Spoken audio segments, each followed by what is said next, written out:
തിരുഹിതം പുൽകിയ അമ്മ തൻ മക്കൾ സ്നേഹത്തിൽ ഒന്നായി പാടാം.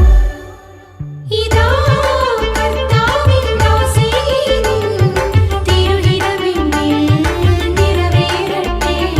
ഇതാ കർത്താവിൻ ദാസീനിൻ തിരുഹിതമെന്നിൽ നിറവേറട്ടെ.